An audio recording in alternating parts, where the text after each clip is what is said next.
신소재 개발과 이용에 대해서 간단하게 볼 건데, 여기도 사실 뭐 내용이 엄청 어려운 건 아닌데, 이 뭐랄까 세부적인 것들, 그러니까 자세하게 막 알면 복잡하고, 그것들을 다 빼면 그냥 다 외워야 되고, 어, 좀 난감하다. 하지만 열심히 한번 설명해 볼게. 신소재라는 거는 말 그대로 그냥 어, 뉴 머티리얼이라는 거지. 그러니까 일반적으로 많이 쓰고 있는 소재들 말고, 인간이 지금 너무 흔하게 쓰고는 있어서 지금 뭐 신소재라고 부르기도 뭐 하지만, 어쨌든 어, 인간이 만들어서 쓰고 있는 그런 소재들을 지금 설명해 보려고 하는 거야. 종류가 참 많아. 대학교 가면 신소재 공학이라는 그런 학과도 있어. 아예 섬유도 섬유 부분이나 반도체 부분이나 뭐 기계공학 부분이나 건축공학 부분이나 모든 부분에서 다 새로운 소재, 그러니까 기존에 있던 것보다 더 좋은 것들을 만들어 쓰려고 하겠지. 그러니까 그런 소재들에 대한 연구가 계속 되고 있어. 학과가 있을 정도라고 했지. 엄청 많아. 자, 일단은 그 중에 첫 번째 반도체에 대한 얘기를 좀 해보려고 하는데, 반도체는 말 그대로 반은 도체라는 뜻이거든. 반만 도체. 그러면 우리가 알고 있다시피 도체하고 반대가 이제 뭐냐면 부도체, 그지? 부도체 또는 뭐 절연체라고도 부르는데, 얘네들 사이에 어, 반 정도의 성질을 가진 애들, 이런 것이 이제 뭐라고 하냐면 이런 거를 반도체라고 부르는 거야. 도체는 어, 도가 뭐냐면 전류가 잘 흐른다라는 뜻이고, 부도는 그렇지 않다라는 뜻이고, 반도체는 뭐 반만 그렇다는 뜻이지. 물론 어, 그렇다고 해가지고 반도체 물질이라는 것이 그냥 무조건 전기가 그러면은 한 적당히 한 반만 흐르느냐, 도체의 반만 흐르느냐, 뭐 그런 뜻은 또 아니야. 반도체는 대표적으로 우리가 쓰이는 물질이 어, 규소하고 저마늄 같은 것들이야. 규소, 저마늄은 주기율표에서 살펴보면 알겠지만 둘 다 14족 원소야. 다시 말하면 공유 결합을 할 수 있는 애들이 4개씩 있는 거지. 그지? 이 실리콘 규소가 있다고 하면 최외곽 전자가, 그러니까 원자가 전자가 4개가 있기 때문에 공유 결합을 한다고 하면은 여기 누군가가 와서 할 수 있는 것이 지금 몇 개냐면 하나, 둘, 셋, 넷 이란 뜻이고, 저마늄, 저마늄이라고 영어식으로 읽긴 하지만 우리가 일상생활에서는 게르마늄이라고 부르는 것들이야. 게르마늄, 즉 저마늄도 얘도 14족 원소이기 때문에 원자과 전자가 4개가 있어. 그러면은 공유 결합을 할 수 있는 놈이 이렇게 4개가 올 수 있다는 거지. 그지? 이런 특성을 이용해 가지고 반도체를 만드는 거야. 다시 얘기하지만 얘네들이 다시 살펴보면, 얘네들이 실리콘이나 그러니까 규소나 저마늄을 살펴보면, 만약에 공유 결합을 다 해버렸다면, 공유 결합을 얘네가 이렇게 다 해버렸다 그러면은 뭐 이 상태로는 사실은 이 상태로는 전류가 흐를 만한 여지가 없어. 그러니까 전류가, 얘네들이 그냥 전류가 흐른다라는 얘기는 아니야. 흐른다? 아니다. 그러니까 규소나 저마늄이 누구랑 공유결합을 하면 전류가 흐르지 않는다는 거. 왜 흐르지 않느냐? 전류가 흐르려면 이온이 뭐 있던가 아니면 자유전자가 많던가 해야 되는데, 지금 뭐 이게 이온이 되는 것도 아니고, 그렇다고 지금 전자들이 전부 다 공유결합에 참여해 버렸으니까 자유전자가 있는 것도 아니고, 그러니까 전류가 흘러야 될 이유가 사실 하나도 없다는 거지.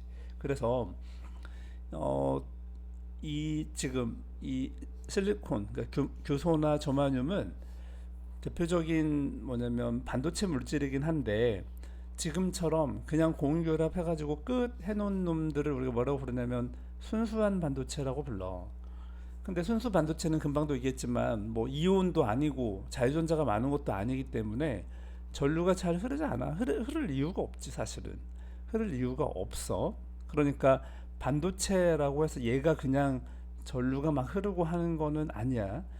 순수 반도체라고 부르는데 순수 반도체는 전류가 흐르지 않는다. 오히려 흐르지 않는다. 뭐 부도체랑 다른 게 없지. 그런데 중요한 건 얘야. 이제 여기다가 불순물을 넣는 거야. 불순물을. 불순물이라고 하는 거는 뭐냐면 규소하고 그러니까 예를 들면 여기 규소로 만든 반도체라고 하면 규소를 이렇게 규소 더 뭐랄까 규소를 이렇게 원자를 규칙적으로 막 배열을 시키는데 그럴 때 뭐 하냐면은 이 불순물 규소 아닌 것들을 여기다가 집어넣는다는 거야. 물론 저마늄도 무언가를 저마늄 덩어리를 만들 때 순수한 저마늄 덩어리를 만들 때 이 저마늄이 아닌 것들을 여기다가 집어넣는 거야. 그러면은 상황이 좀 달라져. 어떻게 되냐면 전도성이 증가하게 되는데 크게 증가해. 전도성 전류가 흐르는 성질이지 전류가 전도성이 커진다는 거는 전류가 많이 흐른다 이런 얘기가 되는 거지. 그래서 전류를 많이 흐르게 할 수 있게 만들 수 있다는 건데 그렇다면은 전류가 많이 흐르는 게 좋은 거면 그냥 무조건 처음부터 도체를 갖다가 쓰면 되지 왜 굳이 반도체를 만들었느냐. 이 반도체를 만들었으면 반도체의 성질은 전류가 흘렀다 흐르지 않았다 할 수 있게 만들 수 있기 때문이야. 자, 그것까지는 다 들어가지 못하더라도 기본적으로는 반도체 자체를 어떻게 만드는지를 조금 공부해 보자. 여기가 좀 쉽게 이해가 되지 않을 수도 있는데 일단 여기에 P형 이해가 잘 안 되면 얼마든지 질문을 해도 좋아. 선생님의 알고 있다시피 선생님의 그 주 전공은 반도체야. 그래서 반도체는 얼마든지 설명해 줄 수 있어. 자, P형 반도체는 이 P가 무슨 뜻이냐면 포지티브 하다라는 얘기야. 포지티브가 뭐야? 뭐 양수, 그지? 양의 뭐 이런 거잖아. 그러니까 플러스 이런 얘기를 하는 거지, 그지? 반대로 N형은 말 그대로 반대로 네거티브 하다는 얘기야. 그래서 뭐 부정적이다 뭐 그렇게 말고 음수하고 상관 있는 거야. 음의 뭐 이런 거지. 마이너스의 성질을 가지고 있다 이런 건데 그 앞 글자를 따가지고 P형, N형이라고 한다는 거야. 그러면 왜 이렇게 이름을 붙였느냐라고 하면 이 그 같은 규소로 만든 반도체를 기준으로 지금 설명을 해볼게. 여기가 지금 여기도 보다시피 규소, 여기도 규소들이 이렇게 지금 막 규칙적으로 공유 결합을 하고 있어. 지금 무슨 상황이냐면 규소를 처음에 이제 규소를 갖다가 덩어리를 만든다고 해봐. 만들 때 여기에다가 규소는 그러니까 원자과 전자가 4개가 있다고 했잖아. 4개가 있으니까 공유를 4개 할 수 있는데 옆에 실리콘이 오는 거야. 그러면은 얘도 공유를 이렇게 외곽 전자가 4개가 있으니까 이렇게 해서 한 쌍씩을 내놓고 지금 이렇게 공유를 하고 있는 거야. 여기를 공유한 것을 여기 공유한 거가 지금 이렇게 돼 있는 거죠. 이렇게 전자 하나씩 내놨다.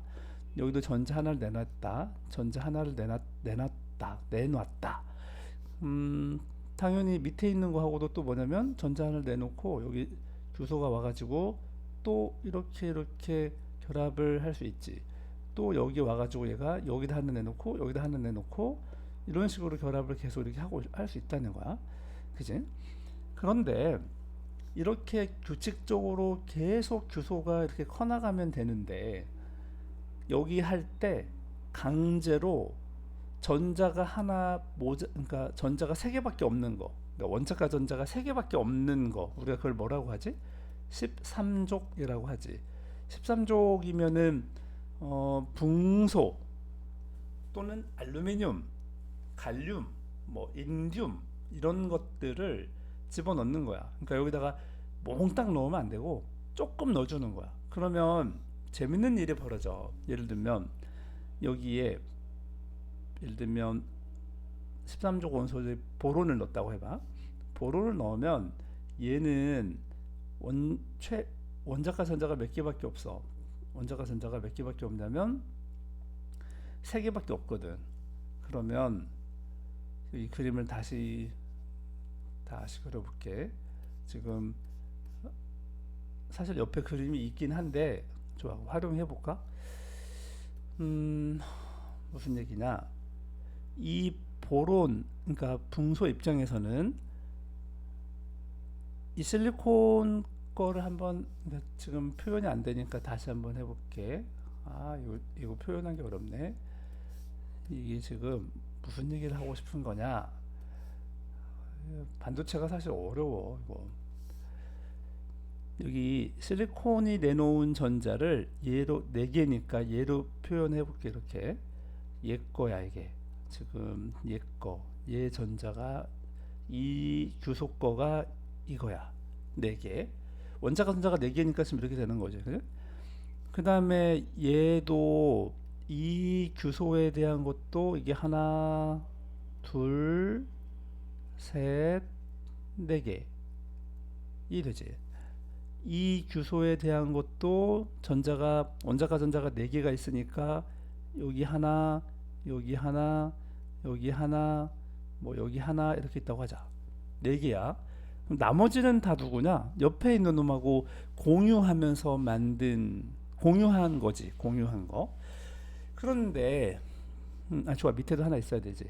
여기 규소도 여기 전자가 하나, 둘, 원자가 전자가 4개여야 되니까 이렇게 4개여야 되는 거야. 근데 조금 전에 얘기한 것처럼 여기다가 이제 보론, 붕소를 넣는 거야. 붕소는 13족 원소거든. 그러면 원자가 전자가 몇 개냐면은 원자가 전자가 몇 개? 3개밖에 없지. 그지? 3개밖에 없으니까 어떻게 하냐면 여기 하나, 이게 지금 붕소 거야. 이렇게 3개를 놓은 거야. 그러면 문제가 하나 생겨. 위에 있는 놈하고 공유를 할 놈이 없어져. 그지? 그러니까 여기는 지금 공유를 하지 못하고 사실은 구멍처럼 생긴다는 거지. 구멍처럼. 이해돼? 그러니까 공유를 하지 못한 상태가 돼버린다는 거야. 이 부분은. 그래서 공유를 하지 못한 이 상태를 뭐라고 하냐면, 공유를 하지 못한 상태가 생기는데 이 부분을 뭐라고 부르냐면, 마치 전자가 있으면, 전자가 성질이 뭐야? 전자가 마이너스 성질이잖아. 전자가 마이너스 성질인데 전자가 없으니까 뭐처럼 구르게 되냐면 플러스처럼 구르게 된다. 그래서 이 부분이 구멍은 구멍인데, 여기가 구멍은 구멍인데 플러스 구멍이다. 그래서 이 플러스하고 구멍을 뭐라고 하냐면, 플러스는 양이라고 하잖아. 구멍은 구멍공. 그래서 양공이라고 불러준다는 거지. 양공. 한자라서 낯선 단어라 지금 당황했을 건데, 아무튼 이거를 양공이라고 하는 거야. 그러면 양공이 생기면 이게 지금 붕소를 여기다가 지금 넣어가지고 이렇게 구멍을 하나 만들었더니 어떤 일이 벌어지냐면, 만약에 여기다가 플러스를 이렇게 걸어줬다고 해봐. 그러면은 물론 여기다 마이너스를 걸어주고, 그러면 옆에 있던 이 전자가, 공유하고 있던 전자가, 여기가 지금 구멍이잖아. 근데 이쪽에 지금 플러스가 걸려 있으니까 이 전자가 이쪽으로 막 이쪽에서 힘을 받아. 왼쪽으로 힘을 받아. 그러면 얘가 이 구멍이 있으니까 이쪽으로 탁 올라가. 그러면 다른 쪽에 있던, 꼭 여기 있어야 되는 건 아니지만 뭐 위에서도 올 수 있지. 어쨌든 얘가 모든 전자들이 지금 다 왼쪽으로, 이 플러스 때문에 왼쪽으로 힘을 받는데 얘가 구멍이 있으니까 얘가 탁 옮겨가. 그럼 여기가 구멍이 되지? 그럼 옆에 있는 애가 이 구멍을 메꿔서 딱 올라가. 그럼 여기 구멍이 생겼으니까 얘가 또 다시 이렇게 구멍을 메꿔서 가. 그러면은 여기 있던 구멍이 또 다시, 아니 여기 있던 전자가 다시 이 구멍 쪽으로 와. 그러면 지금 뭐가 일어났냐면 전자의 이동이 일어났어. 그지? 이동이 일어났지? 구멍이 하나 있어가지고, 구멍이 하나 있는 데다가 플러스를 걸어줬더니 전자들이 이 구멍을 타고 막 이동하는 일이 벌어져. 구멍을 타고 이동한다. 어쨌든 전자가 이동했다라는 거야. 전자의 이동을 우리가 전류라고 불러. 그러니까 전류가 흘렀다라고 말한다는 거야. 흘렀다. 전자가 이동했다. 전류가 흘렀다라고 말한다는 거야. 그러니까 결국에는 지금 이 사실 엄밀히 말하면 전자가 이동했다고 하지만 전자가 가지고 있는 전하가 이동했다고 하거든. 그래서 전하의 흐름이라는 게 생겼어. 이게 좀 어렵지. 전하의 흐름이 생겨가지고 이걸 우리가 뭐라고 하냐면 전류라고 불러준다. 전류가 흘렀다라는 얘기야. 그런 의미에서 원래는 전류가 흐르지 않을 상태인데 지금 이 13족 원소인 붕소 또는 여기다가 알루미늄을 13족이니까 똑같은 일이 벌어져. 갈륨이나 인듐도 다 13족인데 얘네들을 집어넣음으로 인해 가지고 구멍이 만들어지고, 구멍이 만들어지면서 무슨 일이 벌어지느냐, 이 구멍을 타고 전자들이 막 이동했다. 그냥 혼자 그냥 이동하는 건 아니고 여기다가 전압을 걸어주면 그러면은 이걸 타고 구멍을 타고 전자들이 이동했다. 전자가 이동하는 거니까 전류가 흘렀다라고 말한다. 이런 얘기야. 자, 그렇다면은 사실은 전자가 이동했지만, 이것까지 설명을 해야 되네. 전자가 이동했지만 전자가 이동했지만 다른 관점으로 보면 이렇게 설명할 수도 있어. 여기가 원래 구멍이었는데 전자가 와서 이걸 메꾸고 여기가 구멍이 됐잖아. 그리고 다시 전자가 와서 메꾸고 얘가 구멍이 됐잖아. 다시 전자가 와서 메꾸고 이 자리가 구멍이 됐잖아. 또 여기가 구멍이 되고 구멍이 이렇게. 그러면은 다른 관점으로 보면 구멍이 이쪽으로 이동하는 것처럼 보이지. 그치? 맞지? 이 구멍이 이동했어. 오른쪽으로. 그치? 이 구멍을 아까 뭐라고 부른다고 했지? 양공이라고 한다고 했지. 그치? 그래서 양공이 이동했다라고 볼 수도 있어. 그래서 아무튼 종합적으로 얘기하면 이 전류가 흐른다라는 거는 전하가 이동한다는 건데 얘를 누가 날라줬다는 얘기야. 여기서 나르게, 이거를 영어로 하면은 캐리어라고 하는데, 캐리어가 뭐냐면 나르고 다니는 거지 뭐. 그지? 전하를 날라주는, 전하를 이동시켜주는 역할을 한다. 누구야? 바로 여기서는 양공이라고 한다는 거지. 그치? 양공이 전하를 날라주는 역할을 했다라는 거야. 이해 안 되면 한 두세 번만 더 봐. 그리고도 안 되면 질문을 꼭 다시 해, 수업 시간에. 자, 이번에는 이런 애들만 있는 건 아니고, 그러니까 참 금방 얘기한 것들을 뭐라고 하냐면은 P형 반도체, P타입 반도체라고 하는데, 왜 P타입인지 알겠어? 여기 지금 양공 플러스 구멍이 이동했기 때문이야. 그래서 양공이 전하 나르기 역할을 하는 애들을 뭐라고 부른다. 지금 본 것처럼 P형 반도체, P타입 반도체라고 불러준다는 거지. 자, 그러면 N형 반도체라는 거는 뭐 어떻게 만드는 거냐? 이번에는 13족 대신에 15족을 넣어주는 거야. 그러면 15족을 넣었다는 얘기는 얘는 원자과 전자가 몇 개냐면 원자과 전자가 5개지, 그지?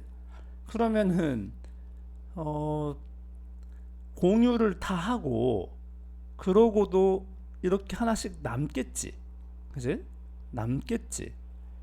여기도 아니 여기는 지금 다 남으면 안 되지. 여기 지금 얘가 지금 그 인이 있으니까 포스포러스라고 하는 인이 있으니까 인을 갖다가 여기다가 넣어주면은 그러면은 여기에 자유전자가 하나 남아. 다시 설명하지 않아도 되겠지만 간단하게 보면 이 규소는 원자가 전자가 4개니까 지금 이렇게 있어야 돼, 그지? 얘 거야 이거. 그다음 밑에 있는 규소도 얘가 4개가 원자가 전자가 4개니까 지금 얘가 얘 거야. 그다음에 옆에 있는 얘도 얘하고 얘하고 얘하고 뭐 얘하고 4개다. 옆에 있는 얘도 얘하고 얘하고 얘하고 이 4개가 지금 얘네 거야. 얘네 거 지금 다 자기 거야. 나머지는 지금 옆에 있는 애하고 공유하는 애인 거지, 그지? 그런데 다시 P 즉 인이라는 거는 원자가 전자가 5개인 놈이니까 여기다가 공유를 시켜주면 얘 하나 둘 셋 넷 하고 여기가 하나 더 남는다는 거야, 그지? 이 하나가 전자가 하나 남아버리는 거야. 어디 갈 데 없이 그냥 남아. 이런 거를 남는 전자라고 뭐 부르면 되지.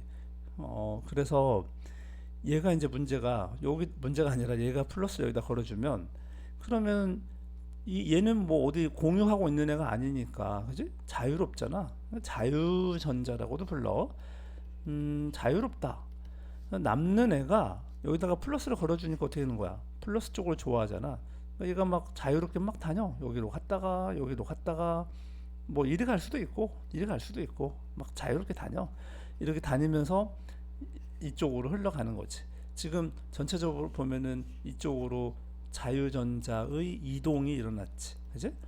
얘도 마찬가지로 전자가 이동했기 때문에 이거를 뭐라고 하냐면 전류가 흘렀다라고 말해. 전류가 흘렀다. 원자과 전자가 5개인 즉 15족 원소를 만약에 첨가하면 이 공유결합을 하고도 전자가 하나가 남기 때문에 얘네가 바로 전류를 흐르게 해준다라는 거지. 남는 뭐가? 남는 전자, 이것이 이 전하. 전하가 중요한데 전하를 나르게 역할을 한다. 날라준다. 캐리어다. 이런 얘기를 하는 거야. 남는 전자가 전하 나르게 역할을 한다. 이런 얘기지. 자, 이거가 좀 전자는 전기적으로 마이너스이기 때문에 이거를 그 음의 성질을 가지고 있다고 해서 네거티브라는 이름을 붙여준 거야. 그래서 이거를 N형 반도체라고 한다. 15족 원소는 인, 질소, 비소, 안티모니 뭐 이런 것들이 있는데 얘네들을 처음 만들어 줄 때 넣어주면 돼. 실리콘 그러니까 규소를 덩어리를 만들 때 조금씩 넣어주면 된다는 거야. 이거를 강제로 넣어주는 거를 뭐라고 하냐면 도핑한다고 하는데 약물 그런 거 말하는 거잖아, 그지? 운동 선수들 도핑 검사 한다고 하잖아.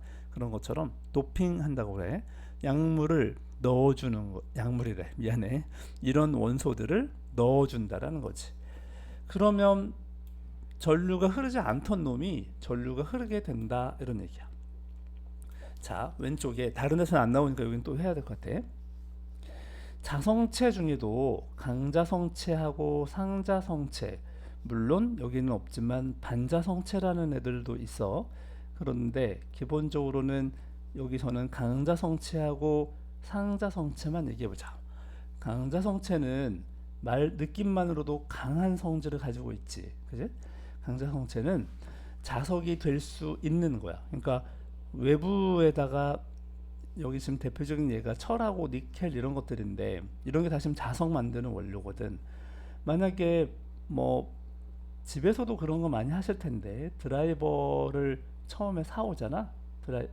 이건 못이네. 드라이버를 만약에 사왔다. 그러면 어 드라이버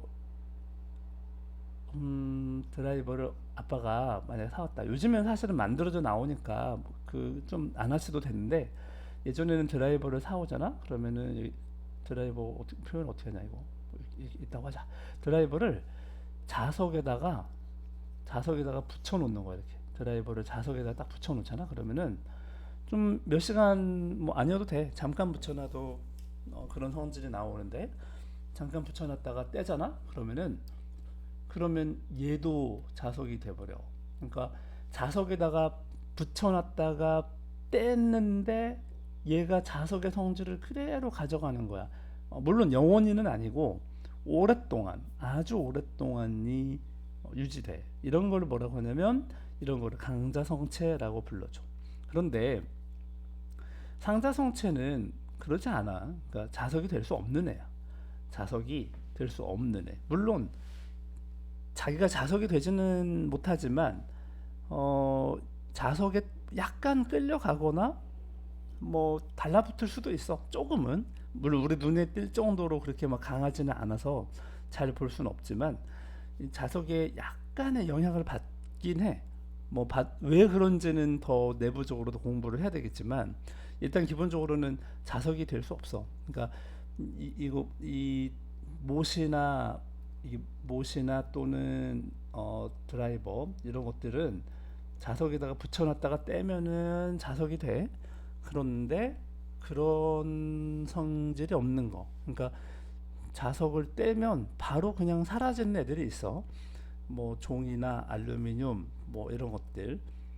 음, 이런 것들도 이용해 가지고 뭐 하냐면은 뭐 재료로 쓰려고 그래. 왜 이 얘기가 갑자기 여기서 나왔냐면 선생님 생각에는 강자성체하고 상자성체를 이용해서 반도체 반도체 메모리를 만들려고 하는 연구들이 되게 많거든.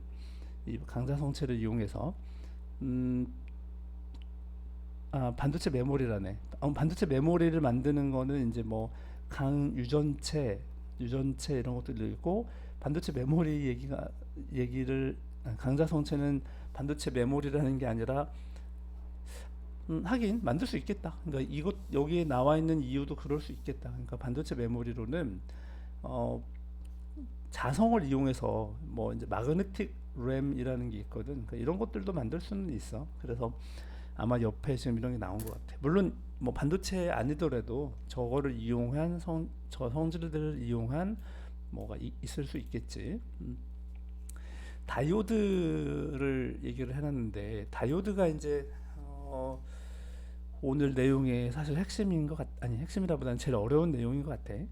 다이오드는 어, 조금 전에 위에서 공부했던 P형 반도체하고 N형 반도체를 이렇게 나란히 붙이는 거야. 이거 붙여서 만든 거를 접합했다고 말하지. 그래서 뭐 다이오드가 꼭 접합을 해야 되는 건 아닌데 대표적인 다이오드가 뭐냐면 P와 N을 접합한 다이오드. 그러니까 이런 다이오드가 그 일단 가장 기본적인 거긴 해. 그럼 이거를 P하고 N하고 있잖아. P형 반도체하고 N형 반도체를 따로 만들어 가지고 둘을 붙이잖아. 그러면 재밌는 성질이 있어. 그 성질이 뭐냐? 만약에 그 여기 지금 그림 보면 P형 여기가 지금 P형이잖아. P형 반도체는 여기가 지금 뭐가 있는 거야? 지금 구멍이 있는 거지. 이 구멍이 있는데 이 구멍들은 성질이 뭐야? 플러스 성질인 거야. 그래서 양공이라고 한다고 했잖아. 실제로는 구멍이 이동하는 건 아니야. 그런데 구멍이 이동하는 것처럼 봐도 된다고 했지, 그지? 여기 아까 다시 복습해 보면 아까 뭐라고 했냐면 여기다가 플러스를 걸었더니 구멍이 이쪽으로 이동하는 것처럼 된다고 했지. 구멍이 반대쪽으로 플러스 반대쪽으로 이동하는 것처럼 보인다고 했지, 그지? 자, 그러면 얘는 지금 뭐냐? 그러니까 P하고 N하고 접합시켜주면 그러면 여기 지금 물론 N형 반도체에는 여기가 지금 자유전자 애들이 많이 있는 거야. 자유전자가 넘치는 애들이야. 그지? 이렇게 자유전자가 15족이니까 전자가 넘친다고 했잖아. 그지? 그러면 여기다가 지금 플러스를 걸었네. 플러스를 걸면 이쪽으로 타고 와서 이쪽이 플러스가 되는 거지. 반대로 이쪽으로는 마이너스가 걸리는 거고. 그러면 아까 위에서 봤지만 양공은 플러스의 반대쪽으로 이동하는 것처럼 보인다고 했잖아. 그지? 그러니까 여기 있는 양공들은 이쪽으로 이동하게 돼. 양공들은 이쪽으로 실제로는 구멍이 이동하는 거는 아니지만 구멍이 이동하는 것처럼 보여. 해석하기 좋으니까 그냥 이렇게 부르는 거야. 이쪽으로 이동하게 돼.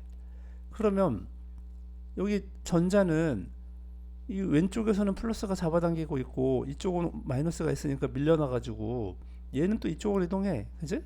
이쪽으로 이동해. 그러면은 여기 이 양공하고 여기 전자하고가 결합하기 딱 좋지. 이 부분을 그래서 뭐라고 하냐면 접합면이라고 하는데 접합면에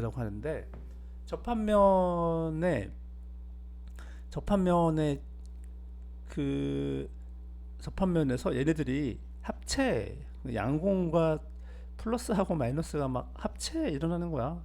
그러니까 지금 전류가 잘 흐르는 셈이 돼버린다는 거지. 지금 전류를 걸어줬더니 전류가 전체적으로 이렇게 지금 전자가 이동을 한다 그러면 전자는 이렇게 움직이면 전류는 반대로 흐른다고 우리가 약속을 하거든. 양공이 흐르는 쪽에 전류가 흐르는 거야. 그러니까 지금 둘 다 방해를 받지 않고 이 양공도 자유전자도 잘 움직여. 그러니까 전체적으로 보면은 지금 전류가 이렇게 잘 흐르는 셈이 된다라는 거지. 이래. 전류가 흐른다. 중요한 거는 이때 걸어준 전압 있잖아.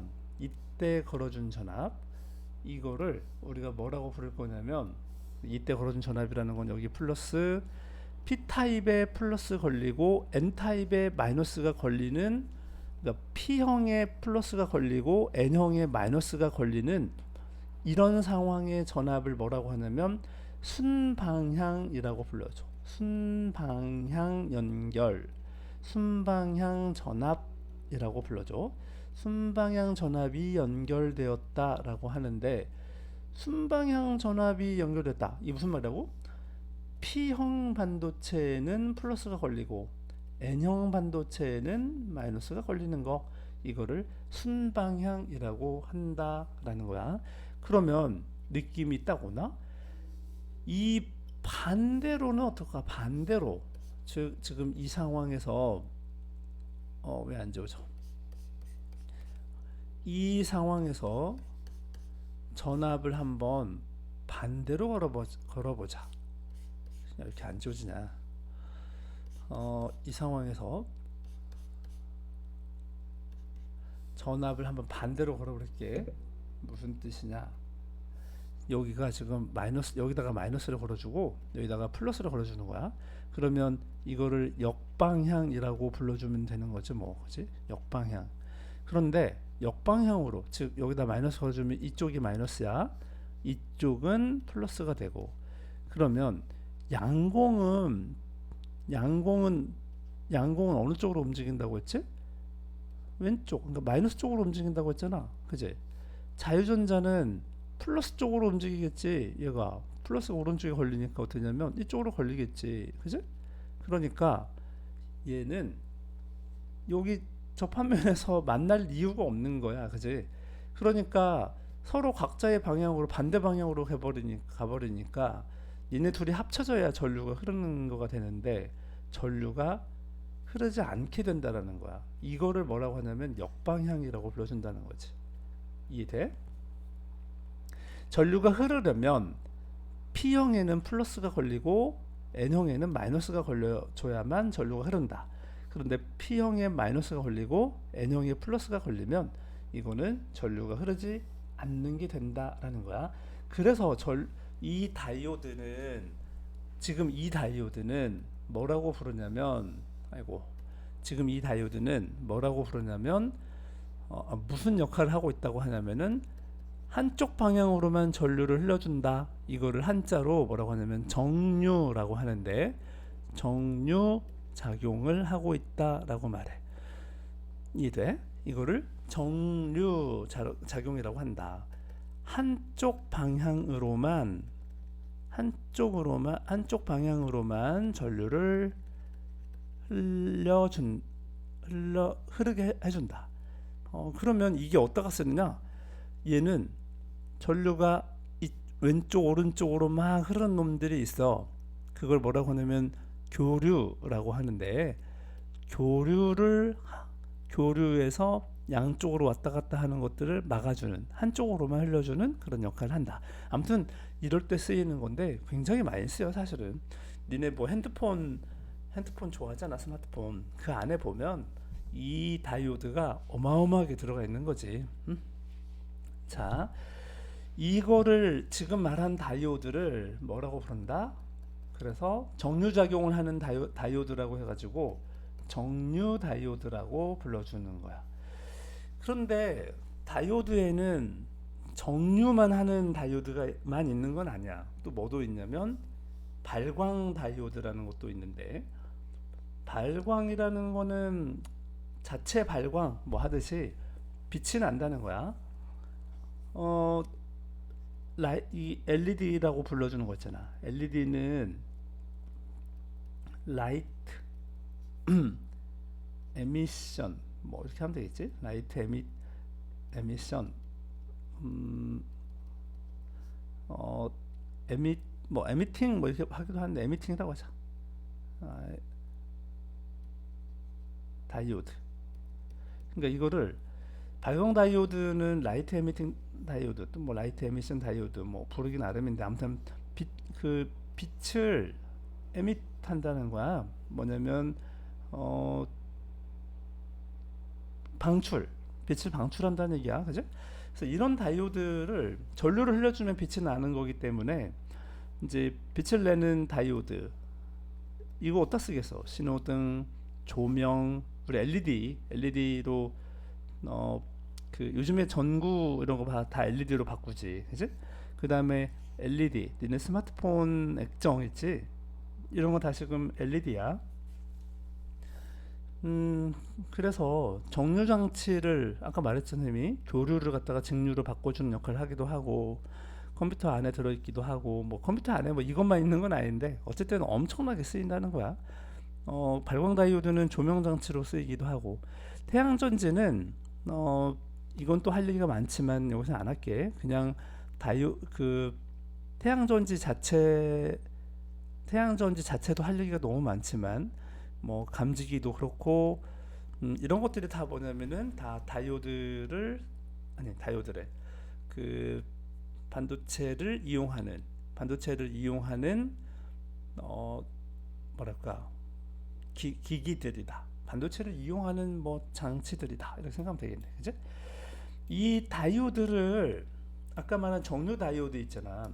정류 다이오드를 어떻게 달라붙이냐에 따라서 뭐냐면 트랜지스터라는 거를 그러니까 다이오드를 잘 접합을 하면은 잘 붙이면은 트랜지스터라는 거를 만들 수 있는데 트랜지스터는 뭐냐면 스위치 용도로 많이 써. 스위치 그러니까 뭐 아무튼 뭐 스위칭이라고 하자. 스위칭 작용하는 데 쓰이기도 하고 신호를 증폭하기도 하고 우리 스피커에 들어가는 거 말이야. 트랜지스터가 없으면 컴퓨터가 없어. 트랜지스터의 스위칭 작용이 없으면 우리가 지금 쓰고 있는 컴퓨터, 스마트폰 이런 것들은 전부 다 존재할 수도 없어. 트랜지스터 발견한 이 발명이라고 해야 되냐? 아무튼 이분들은 다 노벨상을 받았지. 인류 역사에 너무나 큰 역할을 했기 때문에 자 이렇게 해서 반도체는 일단 넘어가고 초전도체라는 말 어디서 과학 관심 있으면 좀 들어볼 수도 있을 수도 있는데, 초전도, 이게 도체냐 뭐 그 반도체냐 또는 부도체냐를 떠나서 전도체인데, 전도체 중에서도 초전도 현상을 말하는 거야. 초전도 현상이 뭐냐면, 어떤 온도 아래로 내려가면 이 전기 저항이, 모든 물질은 저항을 가지고 있어야 되거든. 전기적인 저항을 가지고 있어야 되는데, 이 전기 저항이 0이 돼버리는 현상을 뭐라고 하냐면 초전도 현상이라고 하고, 이때 이 특정 온도 있잖아. 특정 온도 아래로 내려가면 그런 일이 벌어진다고 했잖아. 이때 이 특정 온도를 우리가 임계 온도라고 불러준다는 거야. 그런데 임계 온도가 생각보다 많이 낮아. 그래서 그 일상생활에서는 참 보기가 어려운 거지. 막 영하, 처음에 발견됐을 때는 뭐 영하 270도 막, 지금은 조금 온도가 많이 올라갔는데, 그래도 영하 지금 뭐 1, 2도 이 정도가 아니야. 영하 1, 2도 정도로 가려고 지금 요즘 많이 노력하고 있는데, 아직도 멀었어. 지금 현재는 초전도 현상을 쉽게 볼 수 있는 정도는 아니다. 어쨌든 지금도 계속 연구가 돼 있어서, 일본에서는 실험적으로 지금 이 초전도 현상을 이용해 가지고 자기 부상 열차를 만들었어. 그러니까 실험적으로는 일단 상용화하려면 굉장히 좀 쉽지는 않은 거야. 이때 이 그 중요한 이름 하나 나오는데, 마이스너, 마이너스 아니다, 마이스너라고 하는데, 과학 그 마이스너 효과라고 하는 효과가 발생한다. 어떤 거냐면, 이 임계 온도 아래로 내려가면 초전도체가 외부 자기장을 밀어내는 현상이 생겨. 이거를 이제 재미 이런 거를 뭐라고 하냐면, 아까도 살짝 얘기했는데 이걸 반자성이라고 한다는 거야. 초전도체가 온도가 자기 그 임계 온도 아래로 내려가면 바깥에서 오는 외부 자기장은 다 밀어내 버리는 거지. 그러니까 자기 안으로 못 들어오게 만들어 버리는 거야. 그러니까 예를 들면 초전도, 여기에 지금 자석이 있어. 여기다가 지금 N극을 놓고 위에다가 지금 S극을 놨다고 해보자. 뭐 놓을 필요 없는데 사실 그냥 N극만 있다고 해볼게. 근데 여기다가 지금 초전도체를 만약에 N극을 놨다고 하면 자기장이 이렇게 생겼다고 해봐. 그러면 여기다가 그 초전도체를 놨다고 했을 때, 지금 이렇게 보면 자기장이 통과를 하잖아, 자기를. 근데 이런 임계 온도로 내려가 버리면 이 안으로 통과하는 자기장이 존재할 수 없게 만들어낸다는 거야. 그래서 얘가 어떻게 되냐면 떠가지고 무슨 일이 벌어지냐면, 자석이고 얘가 이렇게 떠가지고 자석이 이렇게, 자기력선이 이렇게 굽어지게, 자기는 이렇게 떠버리는 현상이 발생한다. 그래서 초전도체를 자석 위에 놓으면 자석 위에 뜰 수 있는데, 이런 거는 뭐 다른 데서 유튜브나 아니면 사진이나 이런 데서 봤을 수도 있고, 만약에 관심이 있으면 찾아봐. 여기 그래프 중요해. 전기 저항이 여기 온도에서, 특히 여기 임계 온도를 지나면은, 임계 온도 아래로 내려가면 전기 저항이 지금 0이 돼 버리는 거지. 0. 전기 저항이 0이 돼 버리는 거야. 이런 상태에서는 마이스너 효과가 발생한다.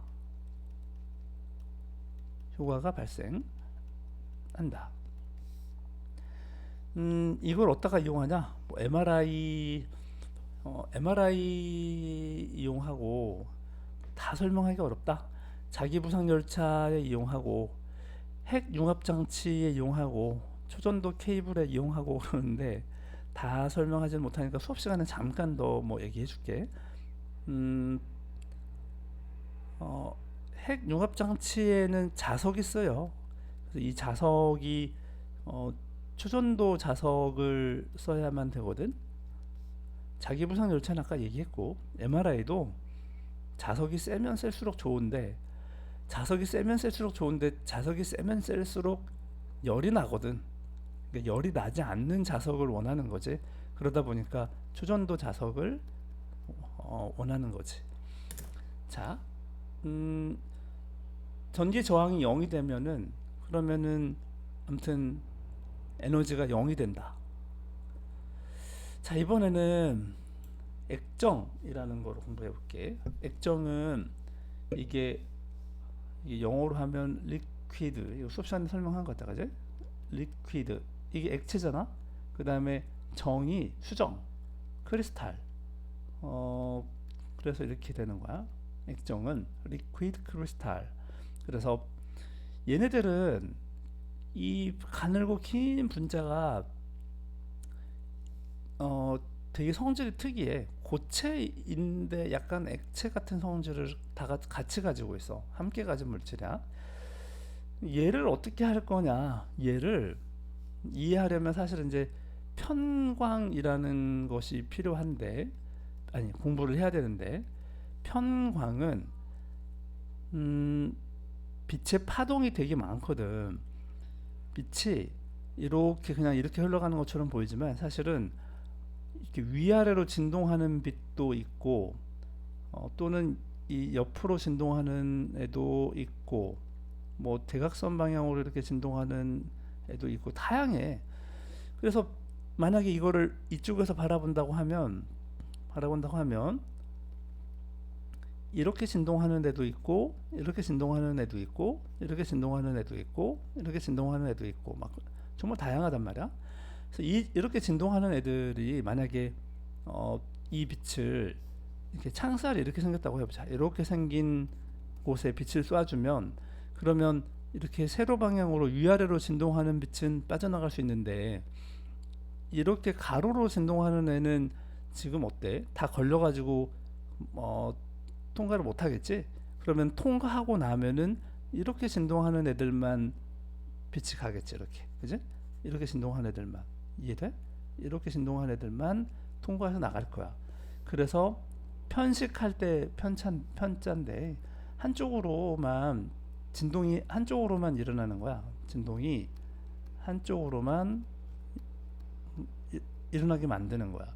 그래서 이런 편광 장치를 두 군데를 이렇게 쓰는 거예요. 그림 보면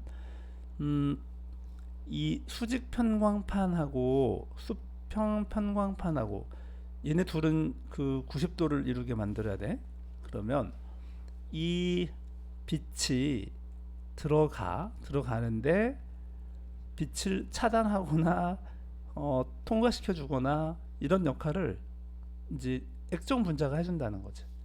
그래서 그러니까 액정이 하는 역할이, 리퀴드 크리스탈이 뭘 하는 거냐면 그 진동 방향을 이렇게 바꿔주는 거야. 그러니까 이렇게 일단 들어갔는데, 여기는 하나는 수직이고 수평이고 둘 다 90도가 돼야 되니까, 한쪽은 가로 방향 창문이고 이쪽은 세로 방향 창문이야. 그러면 빛이 일단 가로 방향 진동해가지고 들어오면 액정이 여기를 통과시켜주고 싶으면 이렇게 바꿔줘야 되잖아, 그지? 이해되지? 통과시켜주고 싶지 않으면 그냥 보내면 되고, 통과시켜주고 싶으면은 바꿔줘야 돼. 이 역할을 액정이 하는 거야. 그래서 이 액정에 가하는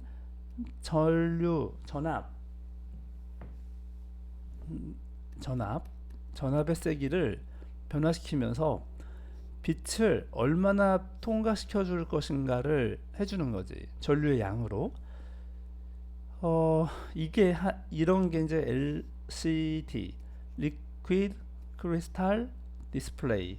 그래서 LCD라고 하는데, 요즘 LCD 니는 잘 안 쓴다고 했지. 요즘에는 이거는 전기 효율이 별로 이렇게 좋지 못해서, 옛날에는 많이 썼지. 옛날에 막 니네가 이렇게 박물관에나 가야 볼 수 있는 CRT 모니터라는 게 있는데, 그런 것들보다는 훨씬 좋았는데, 문제는 그렇다 하더라도 이제 더 좋은 것들이 나오니까 요즘에는 LCD 보기 좀 어렵다.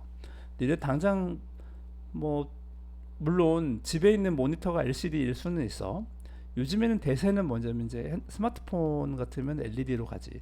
그리고 TV도 이제 좀 LED 쪽으로 가고 있는 중이고, 그지? 그래서 이 LCD로는 주로 화면을 만드는데 디스플레이니까 디스플레이를 만드는 거니까 뭐 계산기 보면 보이지. 온도계도 디지털 온도계 말하는 거야. 텔레비전 얘기했는데 아까 얘기한 것처럼 요즘에는 이제 많이 안 써. 휴대전화도 옛날 얘기지. 뭐 요즘에 휴대전화 스마트폰에다가 저기 뭐지 LCD 쓴다고 하면은 뭐 말도 안 되지. 거짓말이지. 책이 너무 옛날 얘기를 하고 있다. 야. LCD는 왜 효율이 안 좋으냐면 여기다가 지금 빛을 넣어줘야 되잖아, 그지? 이 빛을 넣어주는 게 형광등인 거야, 이게. 그러니까 계속 불을 켜고 있어야 돼. 어, 계속 불을 켜고 있어야 돼. 맞지? 그리고 이 빛의 방향만 바꿔주는 게 액정이니까 빛은 계속 켜져 있어야 되잖아. 그러니까 빛이 계속 켜져 있어야 된다는 것 자체가 뭐야?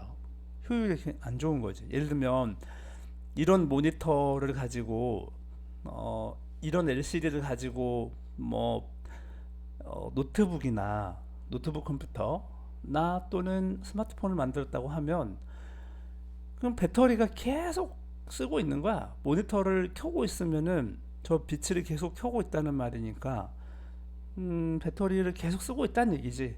그러니까 배터리가 금방 소모되지. 그래서 효율이 별로 좋지 않다는 거야. 필요할 때만 뭐 만들어서 화면을 보여주면 좋은데 지금 일단 뭐 모니터를 켰다 그러면은 무조건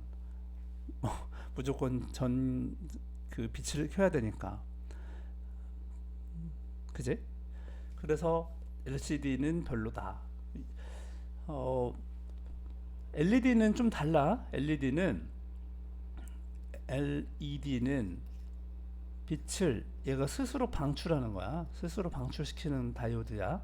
그러니까 빛을 스스로 자기가 내는 거니까 이거는 뒤에 있는 뒤에서 뭔가 빛을 뭐 누가 다른 형광등 같은 게 켜져 있어야 될 필요가 없는 거지. 그냥 자기가 방출하면 되는 거니까. 그지? 그래서 좀 다른 게 있다. 자, 그래핀이라는 게 뭐 있는데 이런 물질이 있어. 그래핀 사실은 그 탄소가 이렇게 이 지금 다 탄소인데 탄소가 지금 육각형 구조로 이렇게 만들어져 있으면 그러면은 그 이렇게 계속 규칙적으로 이렇게 연결되면 탄소가 연결되는 방법이 다양하거든. 지금 이런 것처럼 이렇게 연결되어 있는 이렇게 납작하게 한 판, 피자 한 판 할 때 그 판상이라고 해보자. 그러면 이렇게 연결되어 있는 구조는 사실은 이제 그래핀이라고 불러. 이건 어디에 많이 있냐면 연필심이야 이거. 연필심 연필심이 뭐냐면 흑연이잖아, 그지? 그러니까 흑연이 바로 그래핀이야. 물론 이런 구조가 얘만 있는 건 아니야. 그 얘네가 만약에 막 이 정사면체 구조로 이렇게 또 이렇게 계속 이렇게 연결돼 있다 그러면은 이렇게 계속 연결되다 그러면은 이거는 다이아몬드가 되는 거야. 그래서 탄소가 어떻게 결합하느냐에 따라서 이제 완전히 성질이 달라지는데 지금 이 그래파이트라고 하는 음, 그래파이트라고 하는 이 기본 구조로부터 나온 그래핀.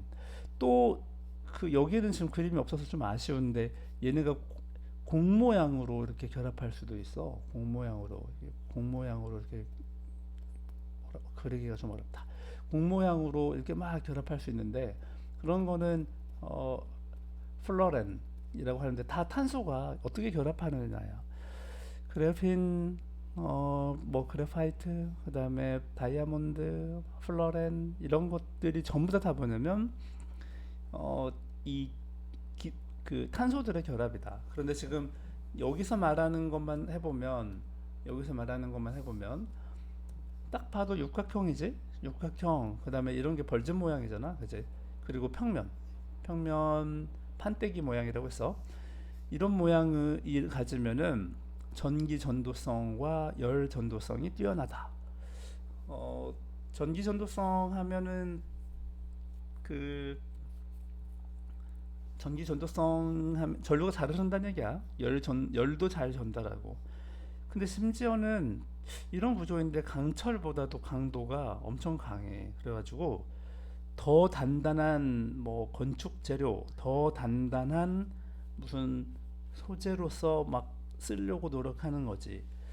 음, 예를 들면 우리가 아파트를 짓는다고 하면 콘크리트를 짓잖아요. 여기다가 철근을 받고 콘크리트를 채워가지고 이렇게 만들어가는 건데 많이 쌓다 보면 여기 이쪽에 있는 애들은 이 위에 있는 무게가 너무 무거우니까 못 버티기가 어려워, 그지? 그러니까 어느 정도 한 무조건 높이 올라가기가 어려운 거야. 막 무한히 높이 올라가기 어려워. 자기 무게가 너무 무거우니까. 그래서 철근 강철이 가장 무겁다고 했는데 이걸로도 한계가 있다. 그런데 이거보다 더 강도가 더 단단하다고 하니 혹시 이 그래핀 가지고 뭔가를 더 할 수 있지 않을까라고 할 수도 있고, 또는 얘가 굉장히 나노 단위야. 굉장히 작아. 그러니까 이걸 가지고 섬유에서는 필터를 이걸로 만들어 보려고 하기도 하고, 뭐 이거 가지고 전기가 잘 흐른다고 했으니까 이걸로 도체, 그러니까 반도체에서도 전류가 흘러야 되는 부분이 있으니까 그런 걸 만들어 보려 하도 여러 가지 정말 많이 사용하려고 해.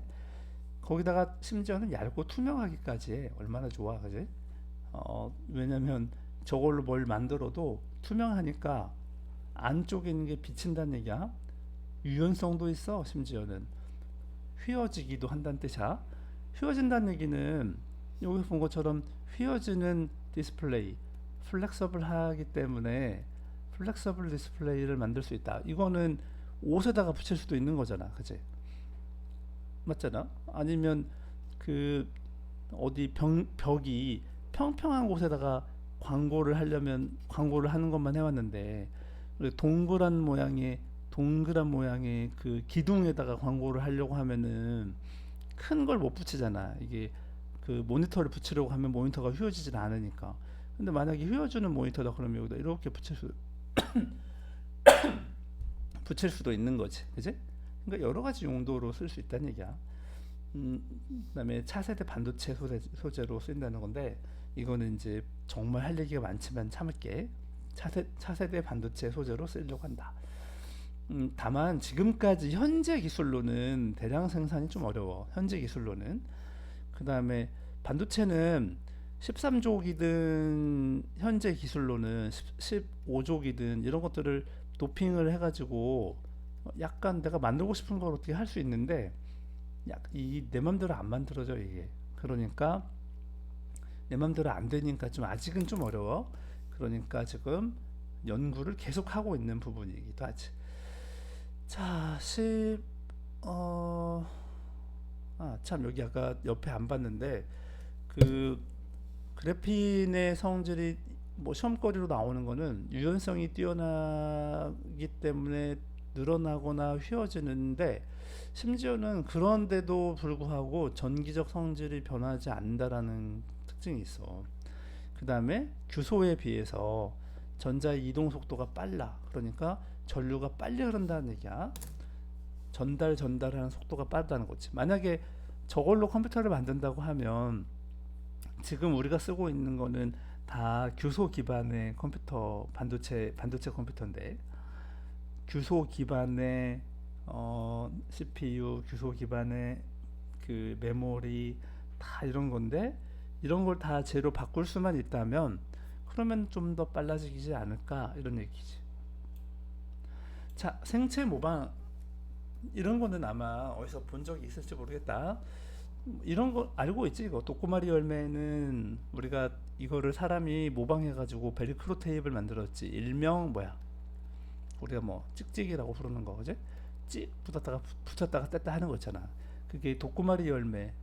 유명하지. 이거는 어디는 뭐 읽어봤을 수도 있지. 어딘가를 지나가다가 옷에 왜 이렇게 달라붙는 거야 이 풀씨가 해가지고 다 해서 봤더니 이거를 이용하면 오히려 더 이걸 더 좋은 걸 만들 수 있겠는데 뭐 이런 훈훈한 얘기 들어본 적이 있잖아, 그지? 연잎에는 물방울이 똑 이렇게 뭐 묻는 게 아니라 물방울이 타고 흘러내려. 그래서 그걸 보고 뭐 했냐면 어 방수 방수의 기본 원리를 알아냈다는 거지. 그래서 이걸로 방수 옷을 만들면 좋겠는데 이렇게 했다는 거야. 모르포나비가 뭔지는 그림을 봐야 될 수 있어. 모르포나비는 이게 어디서 보느냐에 따라서 그 색깔이 나비 색깔이 좀 달라지거든. 약간 홀로그램처럼. 그래서 이런 섬유를 만드는데 사용했다. 홍합도 먹을 줄만 알았는데 연구를 해봤더니 도대체 홍합은 물 속에서 어떻게 저렇게 바위에 달라붙어 있을 수 있는 거야?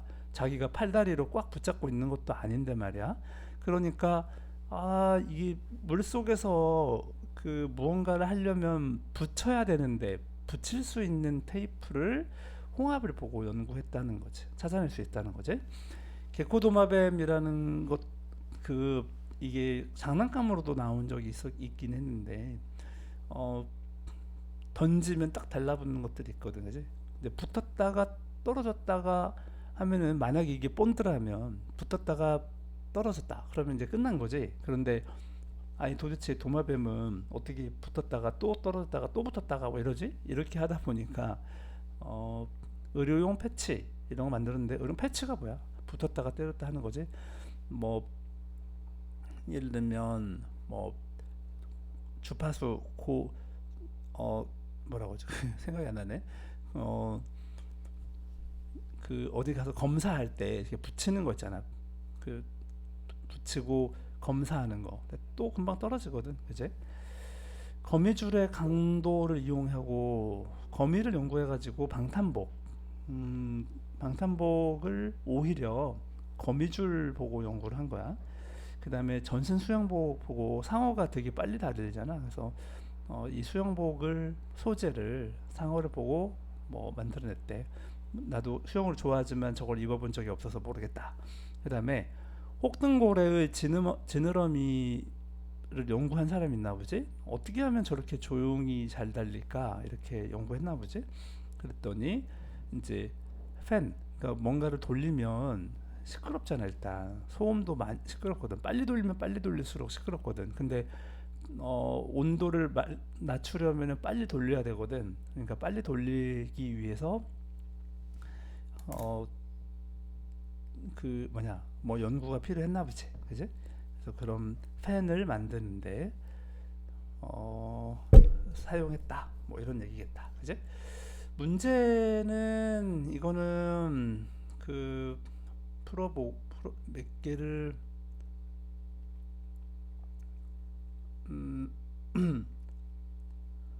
이거는 안 배웠던 거를 뭔가 하고 싶은데 뭐 사실은 뭐 너무 문제가 다 쉬워가지고 이거는 그 이거는 수업 시간 하기로 하고 일단 내용은 이 정도로 할게.